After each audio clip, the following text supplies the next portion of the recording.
Olá a todas e todos, eu sou o Rodrigo Vaz, sou aluno do 8º período do curso de História da Unirio, faço o curso pelo CEDERJ e vou apresentar aqui uma aula, uma videoaula sobre a gripe espanhola de 1918. Essa videoaula faz parte do trabalho de conclusão da disciplina Estágio Supervisionado 3, já que não foi possível realizá-la em sala de aula, a gente vai apresentar por aqui. E a ideia dessa aula é, primeiro, a gente usar a gripe espanhola, né, aquele momento da gripe espanhola, para entender um pouco da dinâmica social e política do início do século passado. Tentar entender alguns elementos, alguns aspectos daquela sociedade brasileira e particularmente do Rio de Janeiro no início do século passado. A gente também vai usar a gripe espanhola para falar um pouco sobre transição entre tradição e modernidade. Aquele momento importante, né, que a população saía do campo para ir às cidades, tinha início a industrialização, o trem a vapor, a navegação a vapor eram fenômenos importantíssimos, a energia elétrica, ou seja, a sociedade saía daquela visão campesina, camponesa, né, tradicional, para virar uma sociedade em curso de modernização. E evidentemente que nós vamos ter que falar sobre a Primeira Guerra Mundial, né, já que 1918 é o fim da Primeira Guerra Mundial, né? E aí, pessoal, a ideia é a gente falar aqui também um pouco sobre essa relação entre passado e presente. Nós vamos fazer algumas analogias, algumas comparações, né, entre elementos da gripe espanhola de 1918 com elementos da atual epidemia do Covid-19, agora nesse ano de 2020, né? E assim a gente vai falar um pouco sobre história da ciência, sobre as doenças no cotidiano das sociedades, certo? E a ideia, evidentemente, que é capacitar os alunos a responderem questões que porventura venham a ser levantadas no Enem. Então a primeira questão, pessoal, eu dei uma pesquisada aqui, né, em quais são as questões que apareceram em vestibular, em Enem, e a primeira grande questão é a gente demarcar um momento histórico exato da gripe espanhola, né, e não confundir a gripe espanhola com outras grandes doenças ou epidemias, pestes, que também mataram muita gente, né? Então vamos lá. A primeira confusão que eu vi que eles fazem nos vestibulares, né, é tentar confundir a gripe espanhola com a peste bubônica. Não confundam, pessoal. Peste bubônica, ela aconteceu no século XIV, né? Foi uma peste que devastou a população da Europa, matou muita gente, matou algo em torno de metade da população europeia, né? Ela era transmitida pela pulga e pelos ratos, mas não tem nada a ver, ela está distante quase 500 anos, né, da gripe espanhola, que foi em 1918. A peste bubônica, a peste negra, aconteceram nos anos 1300, no século XIV, então, né? Outra coisa que vocês não podem confundir é confundir a gripe espanhola com sarampo. O sarampo é uma doença mais moderna, né? Quer dizer, os estudos sobre o sarampo começaram até antes da gripe espanhola, começaram em 1880, e a vacina do sarampo foi aplicada pela primeira vez nos anos 1960. Então também não confundam gripe espanhola com sarampo. Nem a tuberculose, né? A tuberculose, pessoal, é uma doença que acompanha grande parte da história das sociedades humanas, né? Se tem alguém aí que conhece a Bíblia, por exemplo, vê que na Bíblia já se fala na tuberculose. A tuberculose é uma doença que ainda existe, né? Embora já se tenha tratamento, ela é uma doença que continua presente, especialmente nas favelas, nos lugares muito úmidos. Então também não confundam tuberculose com gripe espanhola, certo? Nem peste negra. A peste negra, junto com a peste bubônica, aconteceu lá em meados do século XIV, certo? Então, olha só, vamos falar aqui então propriamente sobre a gripe espanhola, tá? Primeiro, vamos começar colocando a seguinte questão, tá? A gente ouve muito aí no senso comum, né, pessoas comentando em alguns meios de comunicação que isso pode ser sei lá, né, uma desgraça. Não. Vamos pontuar o seguinte: epidemias sempre existiram, tá? Sempre. E sempre devastaram grandes cifras de vidas humanas, sempre mataram muita gente ao longo de toda a história, né? Então você teve febre amarela, varíola, peste bubônica, tifo, malária. O bisavô desse que vos fala morreu de febre amarela nos anos 20, logo que chegou no Brasil, né? Vindo lá da perseguição nazista na Europa. Da Idade Média, quer dizer, ali do século XIII, XIV, XV, né, até o século XIX, do fim da Idade Média até o século XIX, as epidemias foram muito intensas e mataram muita gente, né? Então, gente, o Covid-19 não é um castigo, né, nem nada desse tipo, é mais uma epidemia como muitas outras que aconteceram e que mataram muita gente ao longo da história. Pra vocês terem ideia, né, o Eric Hobsbawm, que é um historiador britânico, ele tem um livro, né, e um dos capítulos desse livro se chama A Era da Catástrofe. Depois ele vem falar da Era do Ouro, né, que foi uma era sucessiva à Era da Catástrofe. Mas isso é outro papo. Vamos falar da Era da Catástrofe. Por que ele chama o início do século XX, do século passado, de Era da Catástrofe? Porque primeiro teve a Primeira Guerra Mundial, né?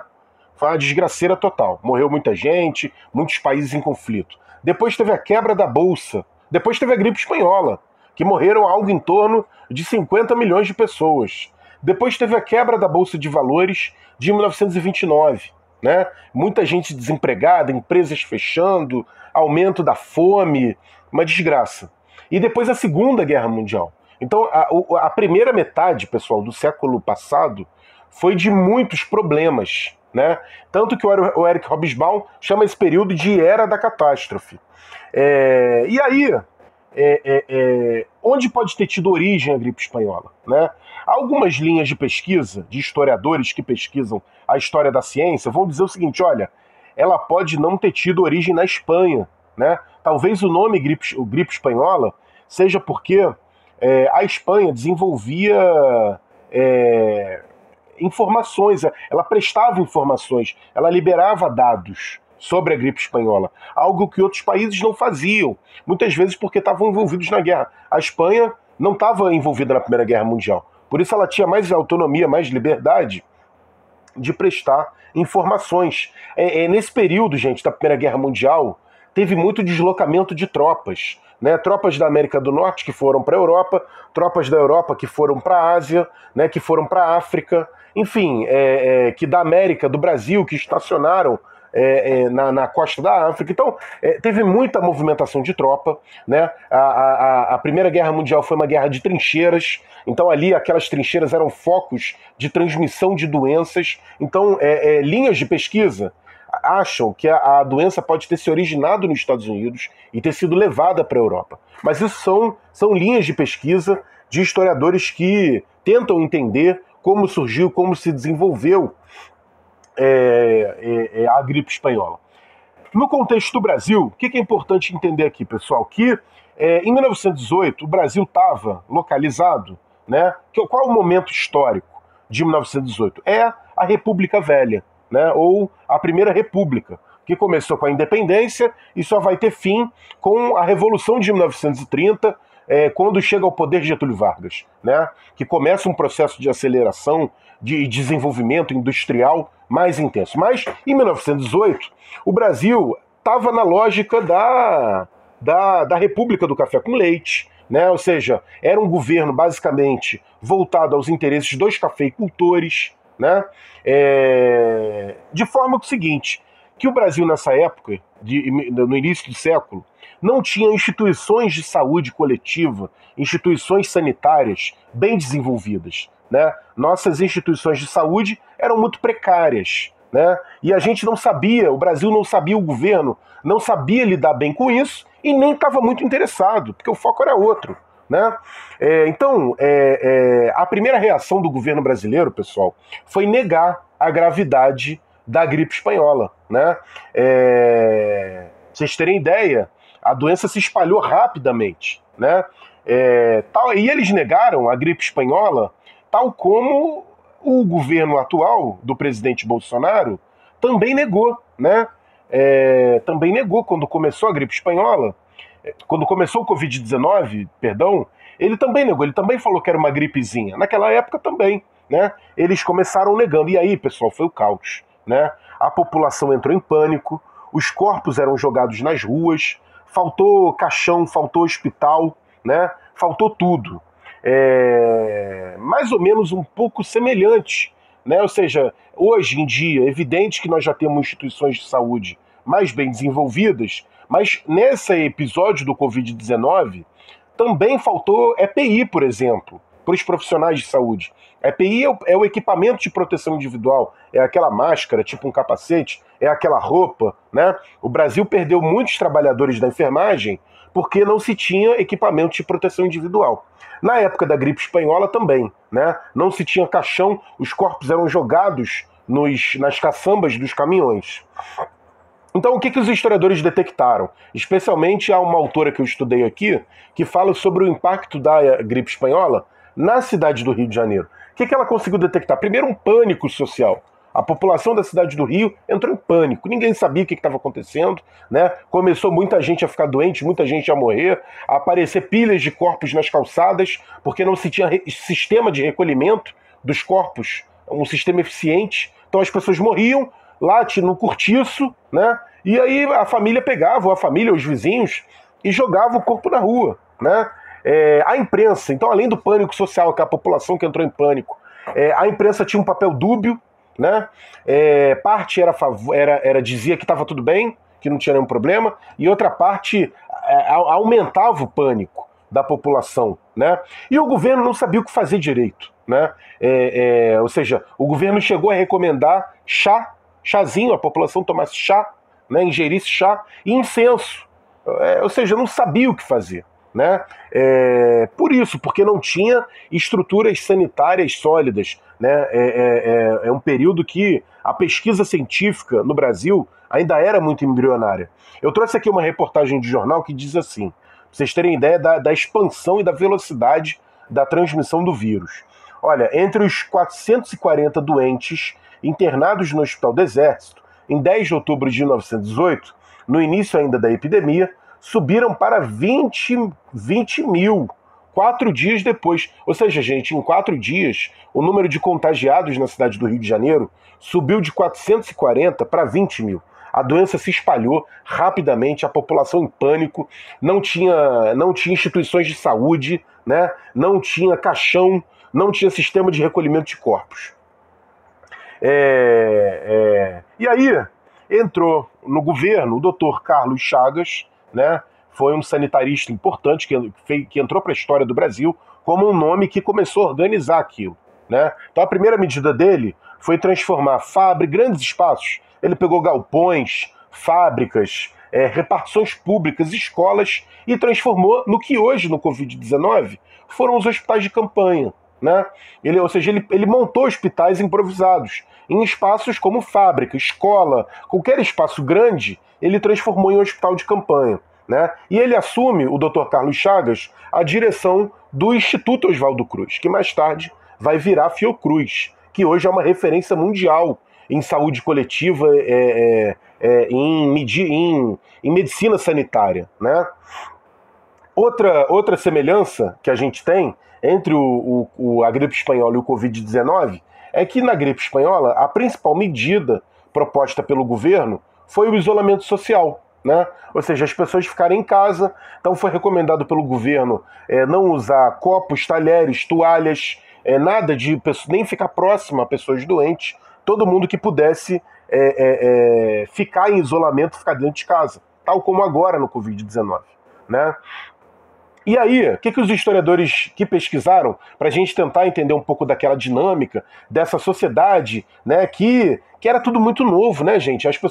As famílias vinham do campo, estavam começando uma migração do campo para as cidades, porque nas cidades iniciava-se um processo de industrialização, né, um processo de modernização, né? Ou seja, as pessoas saíam daquela vida onde imperava um ambiente tradicional, um ambiente marcado pela religião, né? Um ambiente marcado pela solidariedade, pela cooperação, para adentrar numa sociedade competitiva, industrializada, né? Com trem, com navegação a vapor, com energia elétrica, né? E pela característica das cidades, com pouquíssimas condições sanitárias, né? Então, por exemplo, um dos reflexos que observado pelos historiadores, que muito desagradou a população, né, que estava nessa transição, saindo da tradição para entrar na modernidade, foi, por exemplo, o aumento no preço dos alimentos, né? Então, os historiadores relatam que houve aumento no preço do limão, que era considerado um alimento importante para combater a gripe espanhola, já que o limão tem vitamina C, mas teve também aumento no preço das carnes, do frango. E engraçado, porque curioso, né? Porque agora, nessa pandemia do Covid-19, também está tendo aumento nos preços, né? Hoje, nessa semana que a gente está agora, em setembro de 2020, teve um aumento muito significativo no preço do arroz, por exemplo, né? Então, ou seja, como que são coisas semelhantes que acontecem nos processos históricos, né? Ou seja, naquele tempo também teve um aumento de preço, porque comerciantes, distribuidores se viram na condição de aumentar o preço, porque a população dependia mais daqueles produtos, né? E a outra observação que é importante a gente fazer dessa sociedade em fase de modernização é que a gripe espanhola, lá em 1918, tal como agora o Covid-19, mas a gripe espanhola afetou mais os pobres, a população mais pobre. O que os historiadores conseguem nos relatar, né? Os pesquisadores, que os carros de limpeza e de pulverização, eles passavam no centro do Rio de Janeiro.